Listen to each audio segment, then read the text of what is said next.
trying to bring the internet into our world. DJ Ben Amin. It's like a behind the scenes action right here. A little bit. You can see that if you were just watching. Yeah, it's good because we got 0 viewers. All right.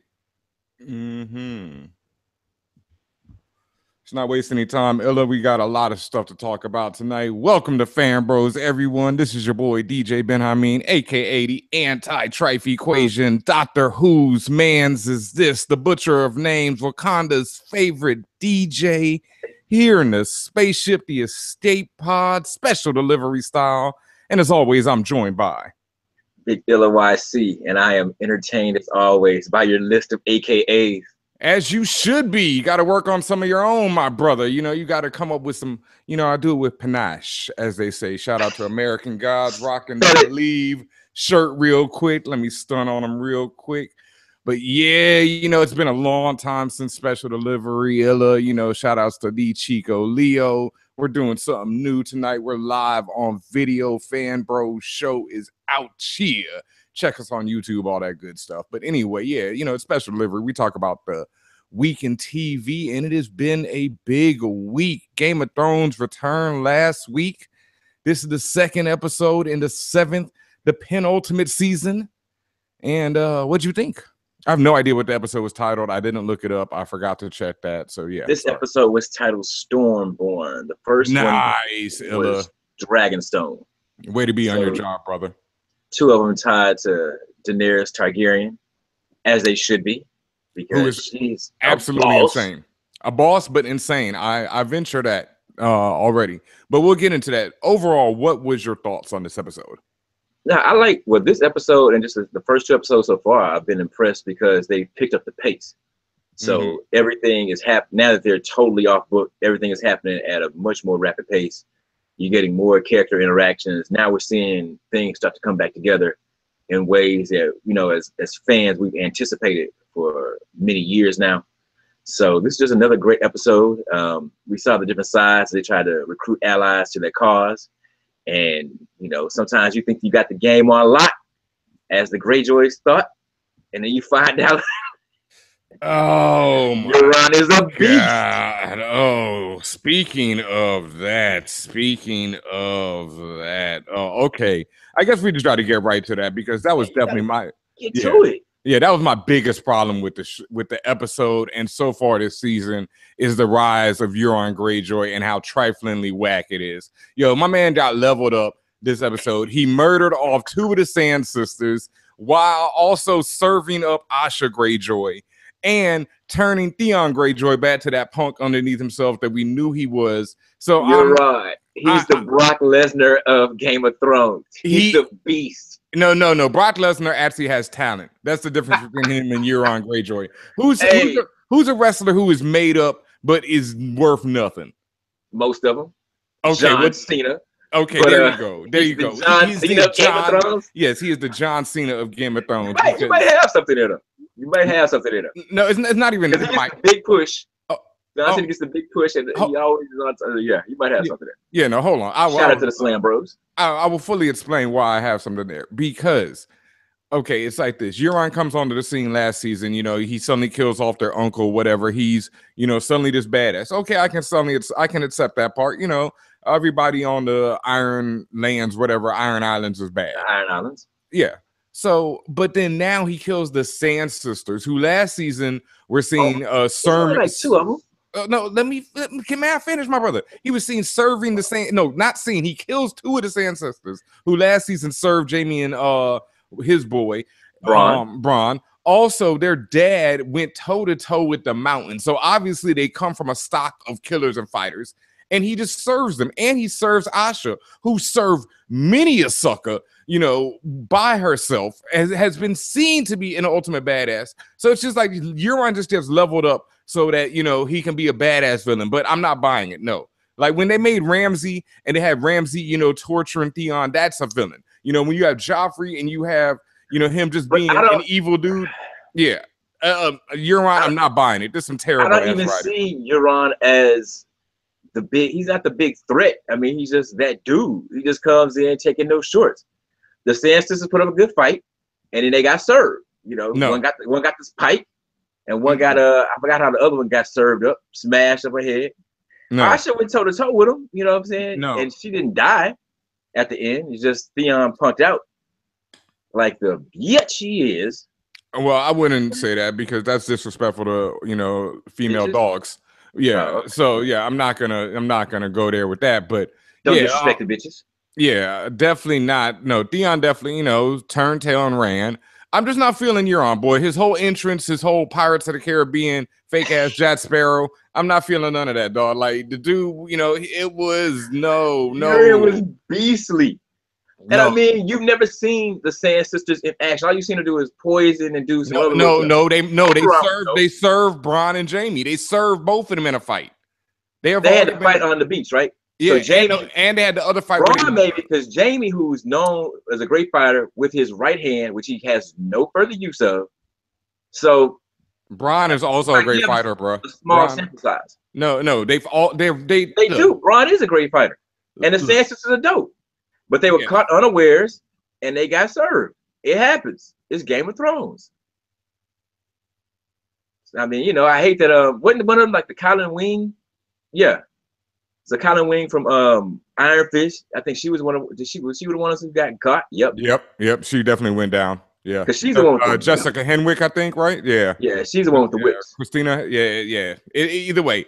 They were done in, and I'm not buying Euron, and I know he's to be the big bad villain this year, and he's not gonna be the. I thought Euron was gonna bite, and I don't see him slow down, bro, slow down. You gotta, if you read on the internets and you know some interviews, he is the big bad villain of this season.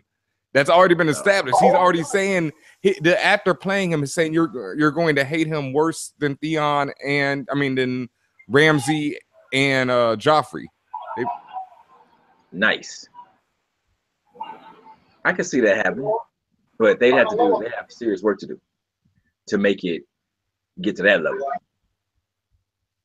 Nah, they're going. I mean, they got serious work to do because that dude is definitely. What did you think of the actual? I mean, the battle was dope, and I don't like Euron, but I see what they're trying to do with him and his character so far. But I just thought it was kind of, and I'm glad that they didn't take Asha off the table. Well, they didn't kill Asha. She's taken off the table. And the Sand Mother, because I can't think of her name right now, she's been kidnapped. So we finally find out quickly what the actual gift is that was going to be to Cersei. So that makes total sense. The woman who was responsible for the murder of her daughter is the gift to Cersei. So more than likely, she's not long for this earth. Well, for Westeros, too much longer. So it should be interesting to see exactly what happens. No, overall, and if Theon actually did turn tail like he looked, or is some other game at play? But man, he was sitting in the water, floating around, looking like a gump at the end. So yeah, I think he's gonna. Yeah, I think that's about it for because on the internet that you love so much, they also mentioned that Theon is gonna get back to his super hated status, and he's gonna be doing some terrible things in his own right. So. It may be the start of him going back down that road. I don't know. Do you say that Theon is going to turn into a madman? No. The word is like Theon is gonna get back. He's gonna be somebody who's really, really even more hated, and he's gonna continue a course of actions that gets you really back hating him. Like you thought he was alright, but like now, like this is just the start of Theon's whole bitch assness. All right. Well, other than that, I thought the episode was solid. Like you said, I think everything has been moving. I love that. I love Daenerys. I mean, we got to give a big shout out to Grey Worm because his speech was so epic. I loved his speech. I loved all of that. I love Daenerys. I love Cersei and how she rallied her troops because what she said about Daenerys is pretty much true. Daenerys is. No, it's not. Yes, it is. Daenerys is brother. May I finish once again? Daenerys is nuts. Daenerys is the daughter of the Mad King. Daenerys is just as much a problem as Cersei is. True, but what made it dope is that it's Cersei spinning things. It's propaganda. Yeah, of course. That's the thing that made it's like she took the truth and then she got alternative facts. Yes, there we go. Yes. But it's not like because we've seen it play out. We know Daenerys is not insane or some crazy woman. Not yet. She's the daughter of the Mad King, so it's possible. But but she's definitely not what Cersei portrayed her as. Cersei is the crazy one. We all know that. No, Cersei is the logical one. But Cersei is the Kellyanne Conway, Donald Trump mashup of Westeros, where she's able to spin things and use these alternative facts to rally the people to her. I agree with the alternative facts part, but Cersei, unlike Kellyanne Conway, deals with her enemies. But wait a minute, got a pretty good record right now. Yeah, you're right. Donald Trump has a pretty good record himself. So I can't. You're right, and we haven't seen how it ends for either of them yet. So exactly, there we go. But I also do say that Daenerys is, as she has said before, I'd like to see the whole city burn. If need be. So yeah, true enough. But yeah, Daenerys is a problem, but it's because she's very black and white in many regards, and but the fact that she leans on a Tyrion or a Varys, it shows that she's willing to listen. It shows that you see she has compassion. She is a person who's about the people, but it's just like she can be very not narrow, but she has a very focused vision. But she's willing to listen to people and the counsel of others. But she also has a temper, so that makes her a unique character, and she's just strong and powerful in her own right. So I mean, because she could have easily been like, Varys, you a sucker and you out of here. Yo, that was a great scene between them. You see Tyrion subtly trying to fight for his boy on the low and trying to turn the tide in his favor. And you see Varys stand his ground, and that's what made it great. And you see the difference in Daenerys because you see her as someone who she listened to what he had to say and was like, I respect you, stand and look at me in my eyes, saying what you got to say. And if you betray me, I'll burn you alive. But I'm a rocket ship right now. And then, of course, we had Jorah, and Samwell trying to heal him up, playing Operation on his skin. I really thought that scene, went on a little too long. There have been a few scenes. I love the scene last week with Samwell and the whole, him throwing up and getting shit and just, that. I love that scene. Somebody tweeted about how all that scene needed was Spaceships by Kanye West in the background. And it would have been, that's great. But this one with him trying, I want to see Jorah fixed, but I felt like the scene just went on too long. I didn't think that scene went on too long. I thought that Samwell and the Archmaester went on too long. Yeah, that too. That was the thing, because him trying to fix him was kind of okay, because you got to see, and you got the requisite gruesomeness that Game of Thrones is known for, and the green pus-filled splooge that was coming out of his sores. But I was turned away from some of that. I'm glad I missed that. Oh yeah. Really? But Samwell trying to talk to the Archmaester, some of that stuff kind of got a little longer too.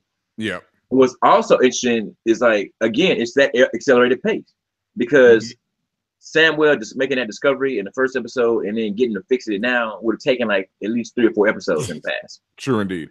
Yeah. So that going faster, the stuff with Jon Snow. I mean, what's cool about Game of Thrones is how they play the political intrigue in a way that doesn't lose you in the weeds. Because you see Jon following the path of Robb and his people pointing out to him, like, no, we lost the king when he went down south. So if you're the king of the north, be the king of the north. Stay up here with your people. But he's faced with such an intriguing proposition of going and trying to make a deal with Daenerys. And that's what makes it good leading up to that build up here. We're gonna finally see Daenerys and Jon Snow face to face. So I mean, Game of Thrones is moving. It was a good episode.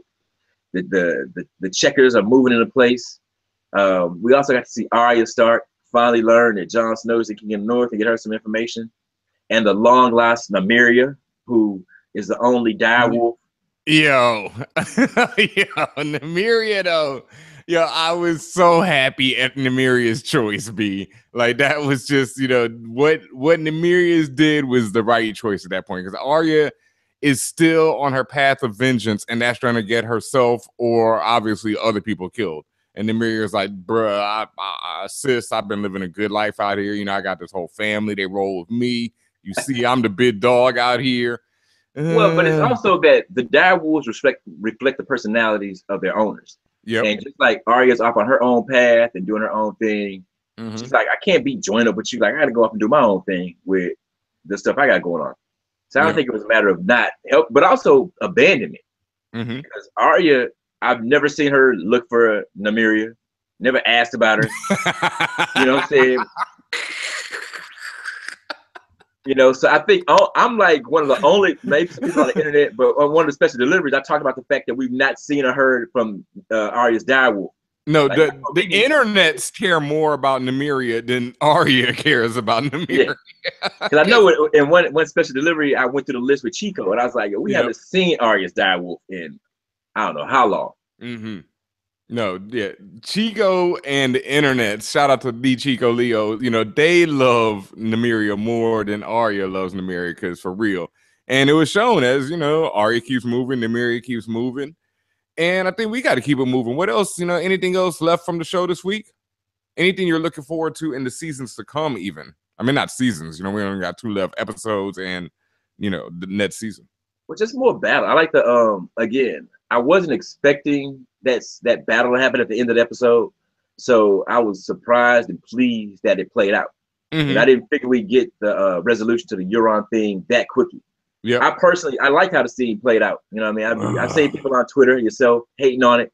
But I just thought he was just his craze just coming through.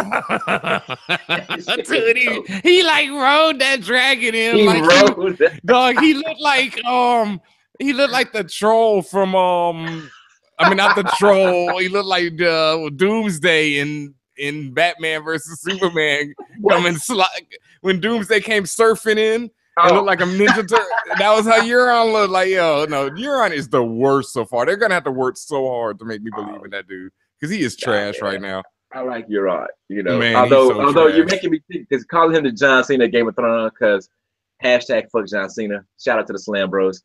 But he was a beast. He came in and he was serving him. He is not Theon.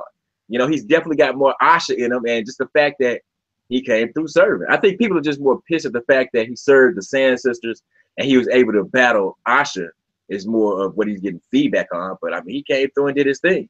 He's a fighter and he's a warrior, and it shows. I mean, all the stuff that he's been talking about, like going out from being banished from the Iron Islands, and how he made himself a captain and made himself the warrior. I mean, you've seen it play out. So, you know, I gotta respect that. And it just gave us a cool action scene. I expected more from the Sand Sisters, the Sand Snakes. Yeah, I expected a lot more from them, and I expected a lot more from the writers, and I also expected a lot more from Daenerys and her dragons right then. That was my last question about the episode. Where the hell was Daenerys and the dragons when Euron rolled up? They're back at Dragonstone. So where the hell were they? Totally missed the whole scene with Alina and Yasha, Asha, and whatever the Sand Snake's mother is, where they laid out their plan. Tyrion told them. Oh yeah, that's right. You bounce, you go do that. Yep. You're gonna escort them. Yeah. To wherever the fuck. Well, and then I don't know. They should have brought a dragon along, bro. They should have came prepared. You know, one of the little ones, something. Well, but that's the thing. It's like you got to look at it strategically. What's happening? Yeah. Asha and Theon have basically been taken off the table. So the Greyjoys that Daenerys had wiped out. Yep. I mean, if that was all of their ships, we don't know if that was the entire fleet that they had available, but yeah, but their captain, the rest of them might go home. So let's just call it a day. Yeah, so they're wiped out. Yeah. So you still got the House Tyrell, you still have the Dorne. They're gonna be pissed because the Sand Snake's mother has been caught. So that's gonna really rally the Dornish. But you know, so right now, you know, Cersei is playing chess, not checkers with these fools. Yep. As always, my queen. You know it, bro. I love Cersei above all. You know, salute to you, girl. Hold it down. I see you, baby. Yeah, I think that's about it for Game of Thrones tonight. You know, we also had a much anticipated and much highly awaited return of Insecure. If you have listened to Fan Bros before, me and Illa's special delivery on Insecure's finale last year is one of the best episodes ever. Go check the SoundCloud, on iTunes, all that good stuff for that, because you need to hear that. But saying that, you know, the opening of this episode, it was a banger. And what did you think, my brother? What was a banger was Lawrence. Oh, hey-o. Oh, yeah. I mean, it was a solid start to season 2, you know, putting all the pieces back in place. To me, this is one of the dopest shows in regards to laying out following a relationship. You know, many other shows have tried to do it, but you're really seeing the subtle nuances, the dynamic of how people, deal with love and loss and hurt and trying to recover from it. So just seeing her struggle as she tried to go through, and it's just that relatable human nature of, trying to figure out what's wrong with yourself, trying to move on, trying to pick up the pieces. It was real cool. And then just trying to go to your friends and seek that solace, and I'm done with men, I'm done with nigga, I'm done with whatever, but I really want my man back. So all of that was dope. Seeing where Lawrence was, you see, he still got his hangups, and he may not be fully past it, even though he has the fly shorty with the great nipple piercings, and his situation that he's living on the air mattress at his man's crib and trying to get his stuff right. Yeah. So it was dope, man. Good solid opener. I really the stuff with the school and the kids gets kind of wonky sometimes, because you see like the crap fest that is Issa's career and work. So I'm really kind of curious to see where they're going to go with that part of the show. But the relationship stuff and the main stuff is always on point. What'd you think? No, once again, like everything you said, like I think that's the first thing we got to talk about is, just because Shorty has fly nipple piercings, that doesn't mean anything. It's just not the same thing. Like he actually has feelings. No, it's just fly nipple piercings. Yeah, and he has. But he doesn't have. He has feelings for Issa. Yeah, he has feelings for Issa, and so because of that, it doesn't matter what she has, and no matter if he's still, knocking it out, all that. In the end, he really wants to get back with Issa, but no. Not get back. So. No, I don't think so either. He's doing the shit that men do. Yes, may I finish, my brother? You asked me what I think.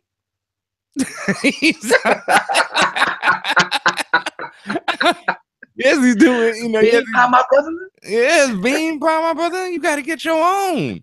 No, he's doing what men do, basically, like you say. He's trying to work through it, trying to knock off something dope so he'll feel good about himself, feel charged up in the morning when he has to go to work, et cetera, et cetera. But at the same time, he might not want to get back with Issa, but, he definitely knows it's a cold world out there, shall we say. It's like, it's the same thing that Issa, like they're going through the same things, but in different ways.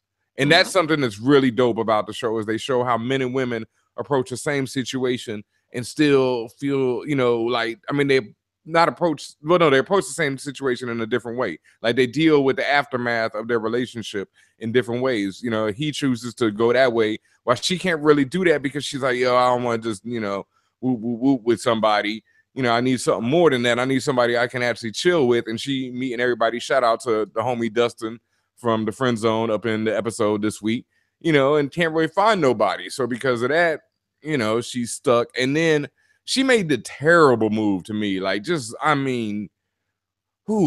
been there, though. I've made some whack ass moves before, but like, straight up inviting him to the party like that was, that was right up there with when she rushes home thinking that he was going to be home at the end of last season. Like, she now has, consistently striking out at the bat. She's done two. I think you get third striker out. So, we'll see what happens. Just consistently striking out at plate right now. Ooh, yeah, that was bad. That was your plan. I don't know how you saw that working out. You got a Dr. Evil plan, bro, because it's like... the only thing missing was the sharks with the lasers. But show, man, she got an aggravated bass because the sharks didn't show up, bro. I want to see how it plays out from Lawrence's perspective, because this is the first time we said before in that special delivery you mentioned on the finale, where we see kind of like the jilted man, and he's not necessarily being made out to be a scumbag, So, but it's also interesting to see, like I can't think of the bank teller's name right now. But the fact that as he's going through it with her, and his boy points out, well, you basically roll up on a crib on Friday, y'all chill for the weekend, bang out, and then you out. So he's not really dating her, and he's not really moving on, but he's just in that limbo state, because he's not trying to go back to Issa, but he's really not trying to move forward to this woman until his boy points it out, and he actually takes her girl out on a date. Yeah. So it opens up the door of, will he, because you've seen that Shorty likes him, so will he really, will he become the bad guy? Because if he plays her out, then he looks like a jackass. Or will he move forward trying to pursue something with her? And with a show like follow their relationship and maybe it doesn't work out, you know. So it's different story possibilities that they opened up with that, but because it could completely flip on Lawrence if he ends up dating a girl or using her, you know what I'm saying, for her just sexing her and using her in that way to kind of get over what he's dealing with Issa.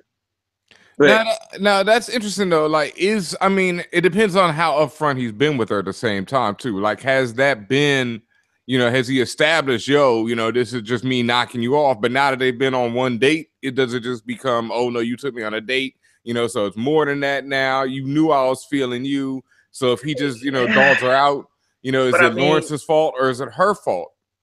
They haven't she's sitting there talking to him about, you know, his ex right there in this episode. So she knows the deal. She knows that she's the rebound. He talked to her about Issa?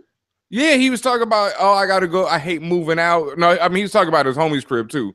But, you know, it's like she knows that he had a woman. That's why he wasn't hitting her up. And then suddenly he just hits her up and knocks her off. But true indeed, they also haven't shown. That's something they need the flashback of what happened when he called her up. You know, how did that call go after when he finally hit her up? You know, it's like, yo, let's get them jalapeno poppers popping, because they still haven't shown that. And that means a lot, you know, as far as, you know, how much Lawrence is at fault or how much she's at fault. She knew he had a girl. Yeah, she knew. First season. Yeah, she knew. You know, she wanted the meat down. Yeah, but after she got the meat, I don't know. You know, it's kind of like reverse engineering a relationship, which people do all the time. Yep. But they haven't really shown what kind of conversation they've had, what kind of interaction they've had beyond him banging it out, and her, you know, looking great in the process, and also liking him a lot. You know, she's expressed that she's digging him, and it's also obvious that, you know, Lawrence, up till they went out on a date, he wasn't really feeling her the same way. You know, and as his man's pointed out, what did the man say last week? My heart pumps cold. Yeah, and his my heart pumps cold pumped out. You know, pointed out. It's like, you got your shit on lock. You know, you roll up, you smash out. No muss, no fuss. I got to take my wife to a place with cloth napkins, linen and shit. Have you made sure you followed the actress who's playing her on the internet, on Twitter? You know, I was just the girlfriend. Yeah, I was just wondering. No, I mean his new woman, because I was just wondering, because you know, definitely made it sure that, you know, you appreciate her. So I just wanted to make sure that, you know, you were following her on Twitter and everything, so you could shout her out. Also, you know, we got to shout out Ty the Robot. He also said we need to talk about the safe sex on this show, which obviously wasn't practiced this week in a very certain scene when Lawrence comes through, and that, yo, it was like the same feeling I had when that went down, that when I was watching Power this week. We'll get to that in a second, but it was like, you know, there's a moment in Power where I was like, yo, is this really happening? You know, and when Lawrence and Issa started going at, I'm like, word, this is going down like that, like just like that. And then, you know, it played out exactly how I imagined it would after that with him, you know, all right, and I'm out. But like, come on, bro, no, Jimmy, no, we just, that's how we do it. You know, that's his girlfriend, ex-girlfriend. So I mean, you got a point, but yeah. I mean, if you've been with somebody, you know, I don't know how long that break's been so far, but you know, at some point you're used to Jimmy hat condoms. Maybe relax, young man. You see my face right now? I see it. Yeah, well, all right. I don't believe it though. Yeah, well, hey, that's you've been in relationships. I have, and yeah, well, I mean, you know, so you got to use your Jimmy hat condoms, kids. The fan bros say, the more you know. Yeah, the more you know, folks.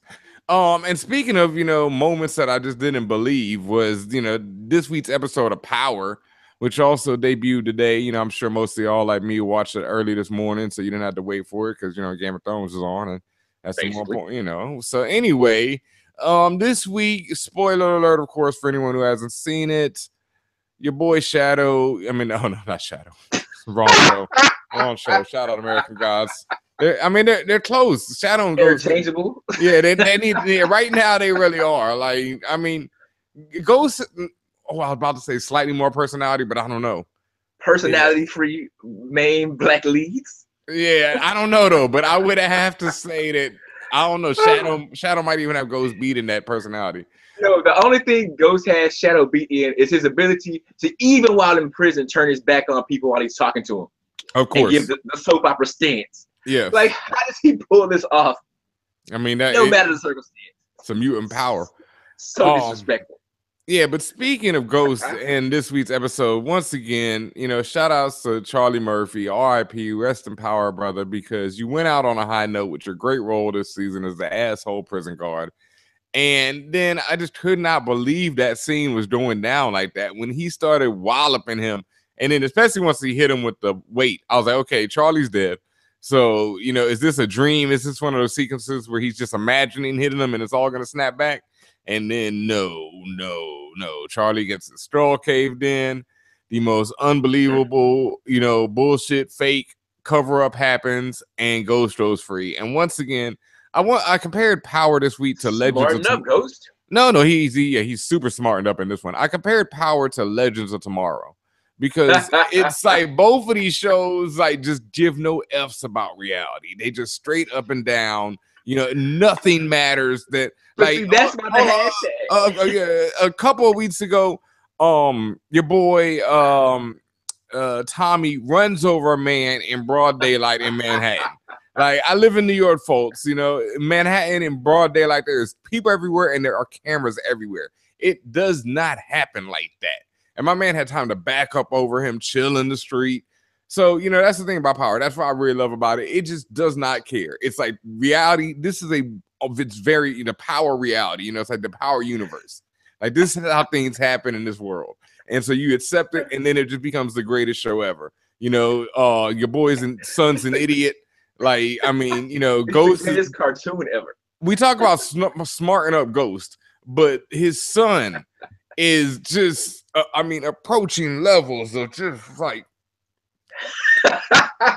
Yes, but see, that's the thing. That's the beauty of smarting up Ghost. It's not just about Ghost. It's not Ghost specific. It's everything Power. Whenever they do some stupid cartoony thing, it's just hashtag smarten up Ghost. That's just what it is. But see, I don't think it's stupid. That's the thing. I don't think it's stupid. I think the show just exists in this reality. So I think it's great. Like, I don't want to call it stupid because that's saying it's like Legends of Tomorrow. I don't think Legends of Tomorrow is stupid. I think it's the best. It's one of the best superhero shows on TV because it doesn't care and it just knows it doesn't care. But see, that's the difference. Legends of Tomorrow, and Gotham, they function in the same thing. Yes. Once you embrace, but once you embrace their reality, where it's fine. And in Power, you just have to embrace that rules don't make sense. Yes. People don't walk around in New York. It's not like people milling about who will just see a potential homicide happening in the middle of the street. It just doesn't happen like that. Yeah.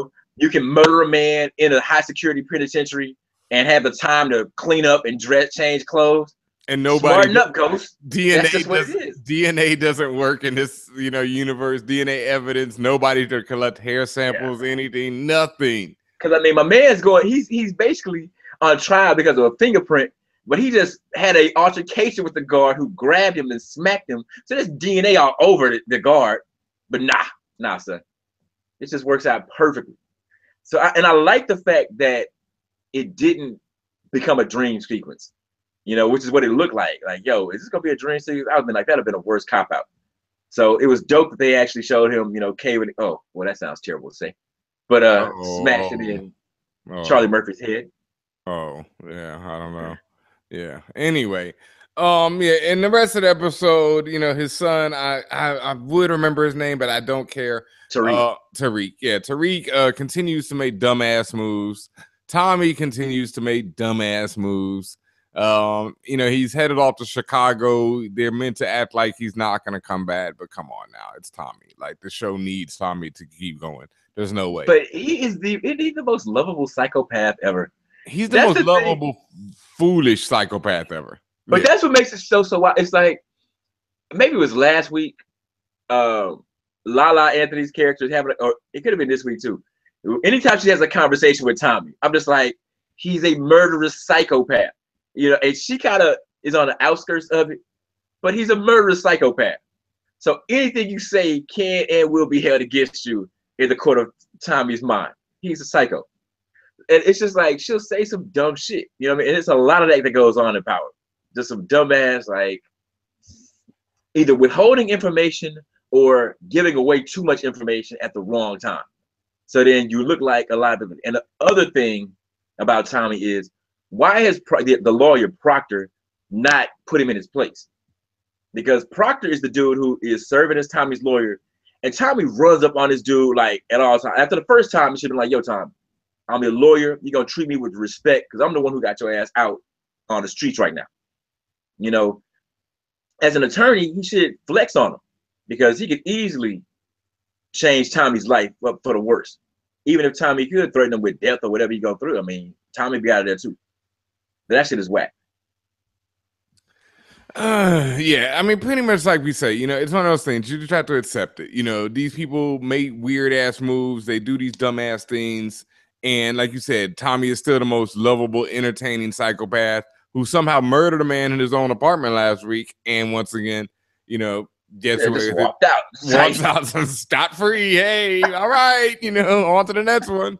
Nobody, because he didn't shoot him. He stabbed him up, right? Yeah. Yeah. Oh, did he? Did he? Yeah, he stabbed him. Yeah, Beecher. He gutted Beecher from Oz. Like, you know, Beecher from Oz, of Oz prison only to get served up by Tommy. Boy, it's terrible. In the worst way. And then they hint at what's this, Terezi possibly being Tommy's father.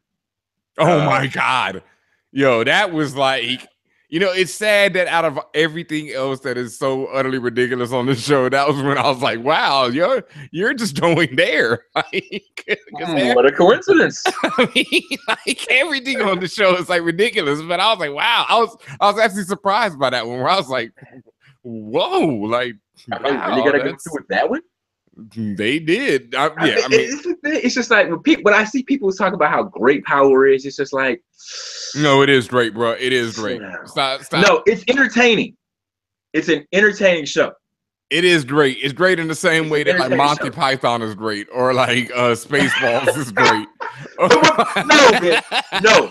People are like, Power's better than The Wire, and you can't be like, yo, come on. In one way, it is. Slow down, kids. Does the Power better than The Wire, better than Breaking Bad? It's like, come on. Does Power have? Hey, I put Kanan right up there with Walter White any day. So what do you need? Another great psychopath. So what do you need me to do? His great acting prowess. Yeah, debatable. I had to do with Method Man in The Wire. Yeah, so all right. Anything else for this special delivery this week? I'm not sure. You know what else? I mean, there is something else that did take place that it's right on the tip of my tongue. What did you think about the burgeoning relationship between Tasha and Silver? Oh, please. I mean, first of all, it wasn't until you said it was Silver that I knew his name. And it wasn't until this episode that this sudden sexual tension, like out of nowhere, it's like any man she hugs. Oh, now I must have sex. You know, like, oh, Power is ridiculous, folks. And like, I mean, like I say, man, it's funny because I thought it was just on HBO this week that, you know, women were taking L's because the Sand Snakes took L's. You know, Asha took L's. Izza and Asha took L's. And then, you know, we go over to Power and Tasha just, Angela, Tasha, did terribly written. Just, you know, Angela is terribly written. I mean, just. It's like, I mean, you know, I struggle with Power just because the whole premise is just flawed. You know, the whole idea of it. I don't struggle with that part at all. No, but that is just, that's just, no. But like she changes course so often, and it's just like no, not Angela. It wasn't Angela. It's Tasha who's hugging up on Silver. My man's name is Silver. Yeah. Moving on. You know, like I said, there's other things that we need to talk about this week. It was something on the tip of my tongue. Little thing called San Diego Comic-Con. Wait, before that, just a brief word. The big winner of Sunday night on HBO, Ballers. That fair to middling show is the big winner because it's sandwiched between Game of Thrones and Insecure. Okay. So if it wasn't for that, Ballers, like, yeah, I don't even think we needed to give it this time on the show. I was about to go into San Diego Comic-Con, something much more interesting. So anyway, that's too long. Anyway, on this, you know, weekend, San Diego Comic-Con hit. You know, of course, everyone knows what San Diego Comic-Con is. Hall H was packed out of control. The whole thing was stupid. everybody in the building, and Marvel just, as we said on FanBrosShow Twitter, just decided to carry DC up, walk him up to the ring, climb up onto the turnbuckle, lift him up onto that top rope, and then, come with the suplex down onto the, like, I don't even know why DC showed up. It's like DC came into the ring just, to take a motherfucking, clothesline. Like, I don't know what, like. I mean, full well the best thing to come out of San Diego Comic-Con was that Justice League trailer. It's like, it's like back in the like early 90s, when Mike Tyson would, fight, and you don't even remember the people he fought. It was just like, Mike Tyson wins again. And that's the same thing with like, this thing. It's like, looking like Glass Joe.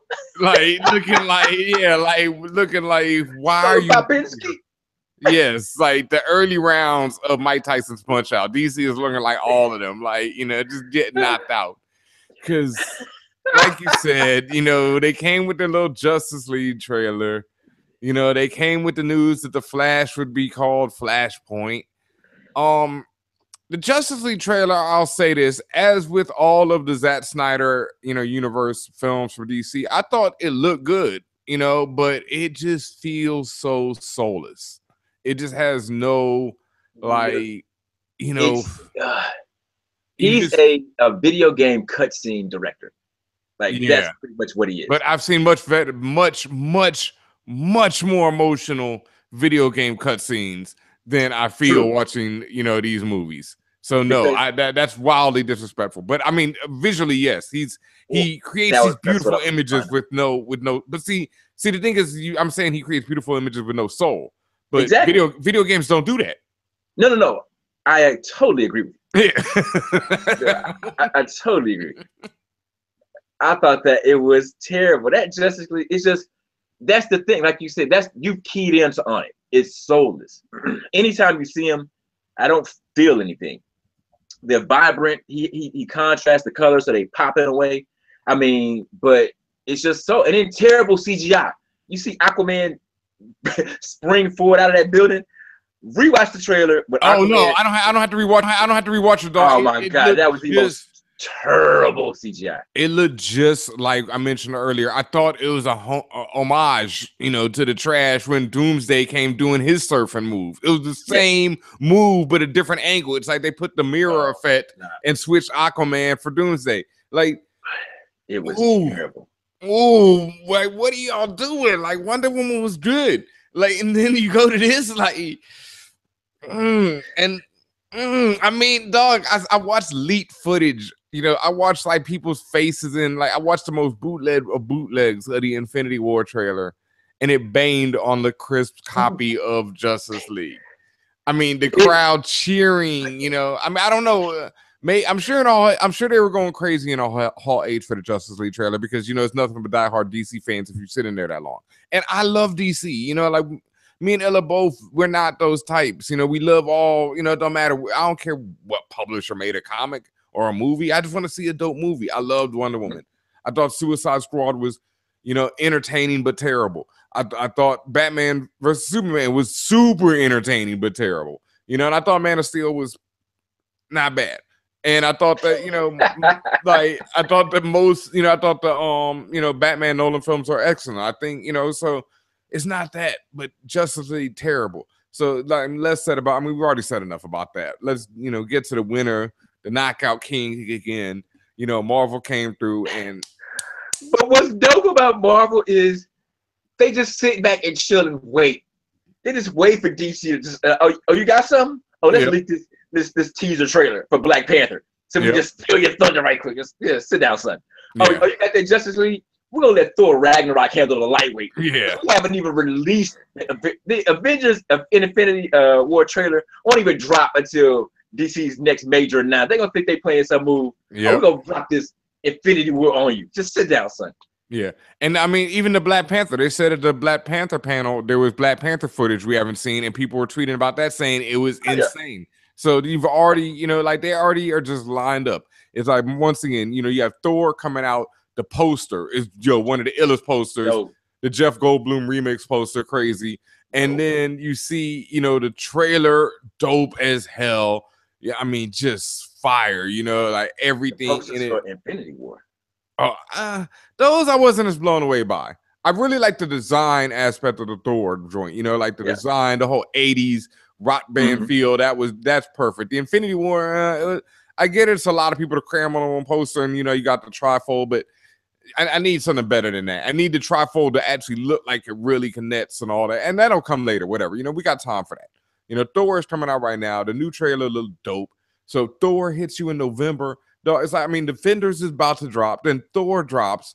And then you got, you know, leading right into, you know, all that time we'll see about it in Inhumans. So Inhumans, you know, throughout the fall, winter. And then boom, Black Panther in the winter, and then right after that, Infinity War. So Justice League don't even come out till what? Next November, right? No, Justice League. This is November. I'm bugging. Justice League already gonna, you know. Oh man, it's this fall, right after Thor. Yeah, they about to right before, right after. Yes, Thor. I think it's right after Thor. So once again, they gonna drop their big hand with Justice League, and then Marvel's gonna turn around and put Black Panther on them. Oh my God, so wildly disrespectful, Paul. Jesus Christ, Marvel, you have no shame. None. The only saving grace is that Inhumans looks like hot trash. Yeah. And so that's gonna be that's an L waiting to happen for Marvel. But Shield was hot trash for the whole first season, and they survived that and turned it into one of the best shows on TV. So Marvel right now still, I know what you hold up, bro. I remember you laughing at the fact that they had a painted background in the second season. Even it wasn't even in the first season. Probably yes, you were. But I still consistently like and roll with Agents of S.H.I.E.L.D. Yes, I constantly try to get you on the wagon, like, yo, just follow through and watch it. Yeah, Agents of S.H.I.E.L.D. got better by the end of the first season. It got better. It's immediately after Winter Soldier dropped. Yeah. But it didn't look like Inhumans already looks like hot garbage. Whereas Agents of S.H.I.E.L.D. looked cool going into it. Yeah, it just kind of was weak story. You know what I'm saying? You're right. So, I'll give you that because it did look very good going into it. Everybody was hyped about the flying car and all that, and then it turned into the womp womp. But you know, it turned itself around. So we'll see about it. But okay, you're right. They take that one L, but that's not an L like dropping, you know, Wonder Woman, finally thinking people are back on your side, and then coming to San Diego Comic-Con with this hot mess. Weak sauce. All right, one last one about, you know, that trash. We've already said the Marvel's a clear winner. Who is showing up in Justice League? Who is Alfred talking to at the end of the trailer, Ella? Slipknot. I saw that joke, but he's like back from the dead to save everyone. Man, he's there. And like with no head. And like he got no head. I mean, it's just obviously, you know, DC doing too much once again. Let's do the Assemble of Justice League. Let's have the Steppenwolf Dark Side stuff we're trying to set up. Let's also do the Return of Superman. It's just like, come on, man. Just stick to a clear central narrative. You have the animated series, the Justice League. Just cop one of those storylines that people love and just make it live action.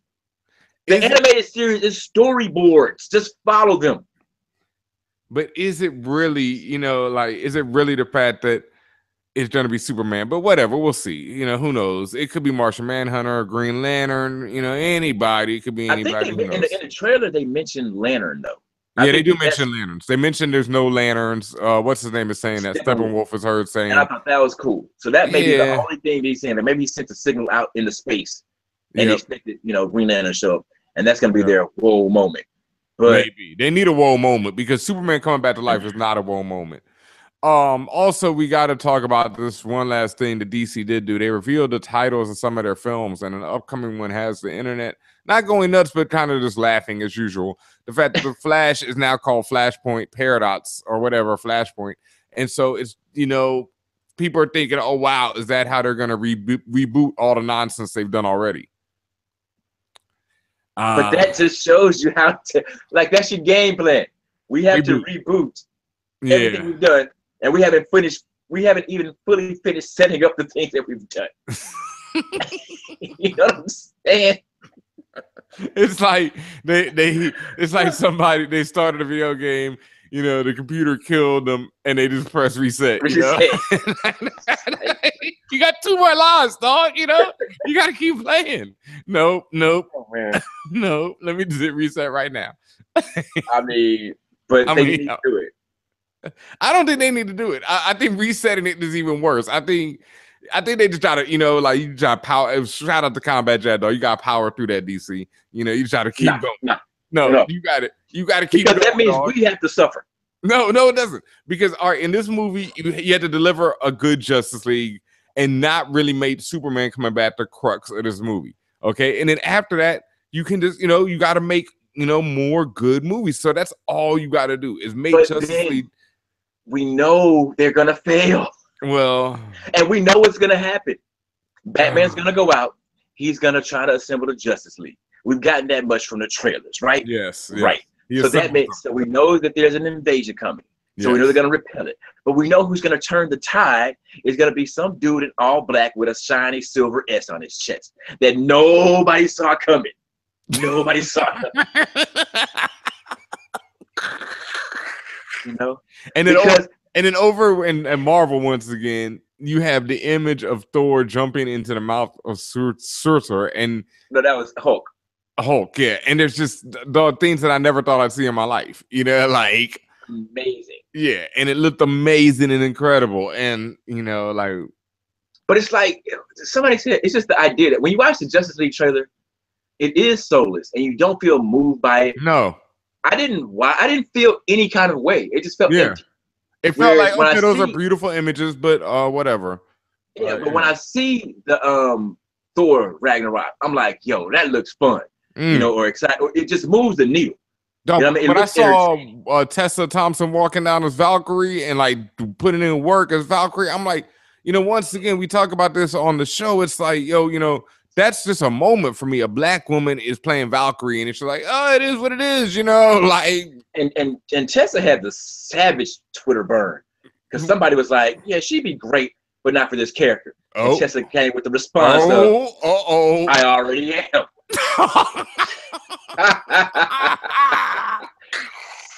Savage burn. Fatality. Yo, finish him, perfect all that. I had to retweet that because that was savage. Yeah. And that, ladies and gentlemen, is how you stunt on somebody on Twitter. Oh, wow. I already am. Damn. Wow. And like to see, because what's coming from that, dog. Infinity War to team up with her and the Dora Milaje. Like, oh, man. That'd be dope. Bruh. But what dope, you already alluded to it, but the fact that we're crunk off of leaked footage of Infinity War. We haven't even seen the crispy joint yet. No. Imagine when you can see it in full color and really see what's going on. Because we see hints of the Falcon in action in the trailer that nobody even talked about the fact, even in the description about the Falcon in action. Nope. We see the Black Panther standing there with claws out. Yeah, with claws out, and it's so quick you don't even get to see. And then you see him in like the quickest second in the but you see Spider-Man flipping with the new suit, but you can't see it really glistening and shining and like.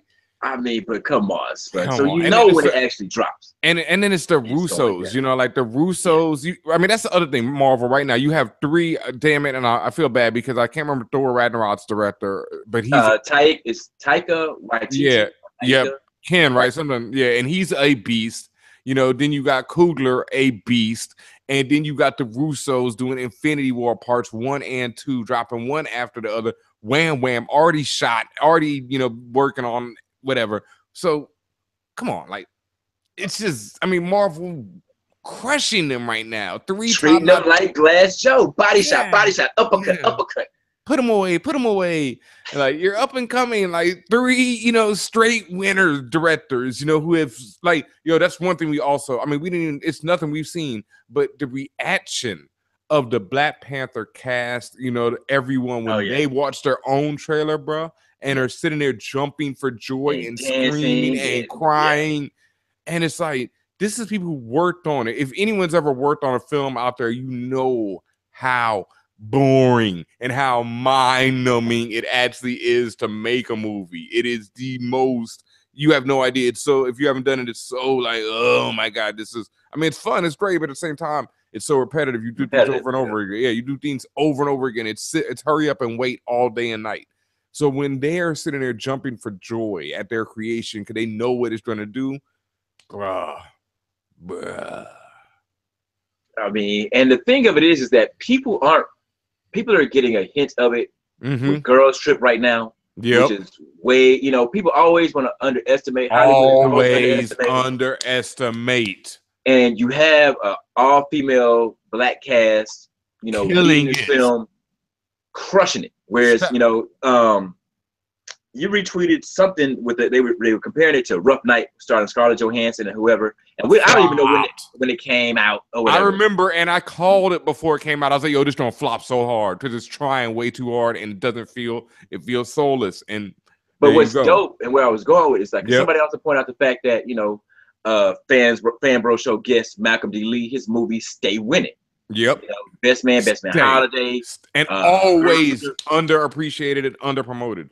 And I say that to say that when Black Panther drops and it's gonna be a bomb and it's gonna blow the fuck up, Black Panther is not an outlier because Girls Trip shows you a movie that's totally not related to comics, can be fun, entertaining, enjoyed by people of all ages, all stripes.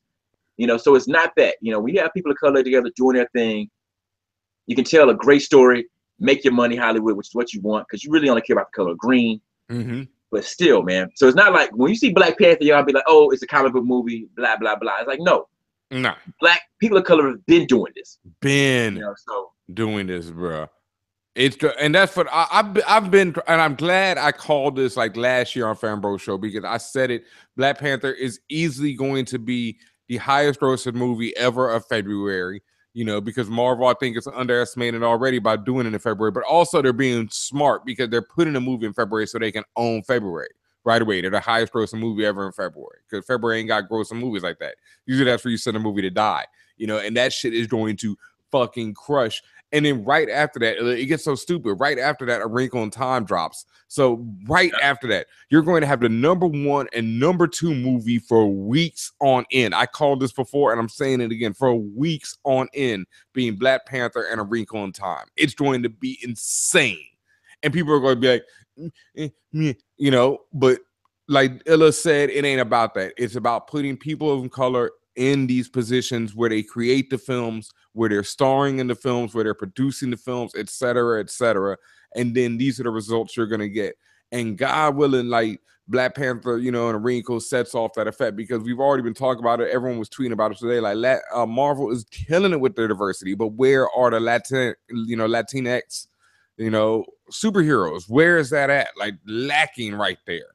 You know, Senna ain't even returning for Ant-Man 2 so far. It's like there, you know, what's going on here, Marvel? That's definitely something. Asian, everything, you know, East Indian, you know, like there just goes on and on, you know, indigenous, whoever, but you know, they're doing well, but we need more of that. And I mean, I know they're gonna get around to it, so I ain't worried, but you know, I'm staying on y'all. You know, Captain Marvel looks lit too. Super lit. Yeah, they've got the concept art already going around. Super lit. Super lit. Set in the 90s. Super lit. You know, co-star Samuel L. Jackson featuring the introduction of the Skrulls into the Marvel Cinematic Universe. Super. Brie is so dope. I love her, and I know people are doubting her as Captain Marvel, but I don't doubt who.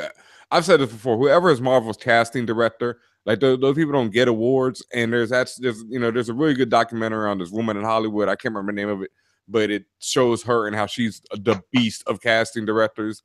But whoever is Marvel's, if it's been this through the whole 10-year span, they deserve all the awards. So they've you also have to shout out Kevin Feige for but you got to shout out who's vision. That casting director, bro. No, I'm not saying that. I'm saying it's underappreciated. I'm not detracting from that. Yep. I'm saying that you also have to shout, in addition to, you have to shout out Kevin Feige for having a very focused vision, and it just shows in the contrast of the product you're getting. You know what I mean? You're getting a consistent plan that's laid out. You know, and that's what I'm saying. It's like Marvel's casting has been on point, you know, all around. Their whole team, because he had to assemble the team to get out there and get it. And I mean, I think that you have to give them really their props. No, I mean, because all of them, even like some of the worst Marvel or the low end Marvel stuff has been entertaining. You know what I mean? You may not like this movie, but it's like it's not a Marvel movie I couldn't recommend to somebody like to watch and be like, or somebody's like, you mad, you know, I may not like this particular joint the way somebody else likes it, but it's like, I ain't mad at you because I can see whatever. Yep. With DC, they've put some terrible shit out there. Yeah. No, You know, easily. and you thought they learned with Wonder Woman? Nah, not at We're all. gonna announce Flashpoint, which could really only serve to make things much messier. Yep. Because the whole storyline is just crazy, and they haven't established this universe yet with all the extended characters. So yeah, no. Yeah, so you know they have a lot to make up for. Shout out to somebody up in the chat room. They said that they wish that they brought in America Chavez for Captain Marvel, and I do too. But you know, you gotta have Carol Danvers before you can have America Chavez. I really wish they brought in Monica Rambeau. You know, like if we gonna keep it real, like, but the ill thing about it though with Marvel is the fact that they have these characters on deck. Like I know it's coming. Yeah. I envision a day where we have an America Chavez show or movie. Oh, and I think it's coming. Or I think Miles Morales and Spider-Man. I think that what they're gonna do with the cinematic universe is gonna be totally different because people will age out. Yeah. I could easily see them, having Robert Downey Jr. stepping back, and then with Spider-Man kind of comes to the forefront. Because either it's gonna be Infinity Wars, and I think the next movie is gonna be Infinity Gauntlet. But they could do a new Avengers thing. I mean, there's so many different directions they could take it, and stuff with Netflix as they announce newer shows because they're going to expand it out beyond this whole Defenders foursome. So I mean, it's so many different ways they can go. So you're right. It's so many different ways, and so I'm not worried about it. Like we said, we definitely want to see more Latin superheroes though ASAP. That's something they're just lacking for in general. I mean, characters, everything. It's really lacking. Asian, obviously. Because Black, African American, etc., have been pretty well represented. Women are definitely getting well represented in Marvel.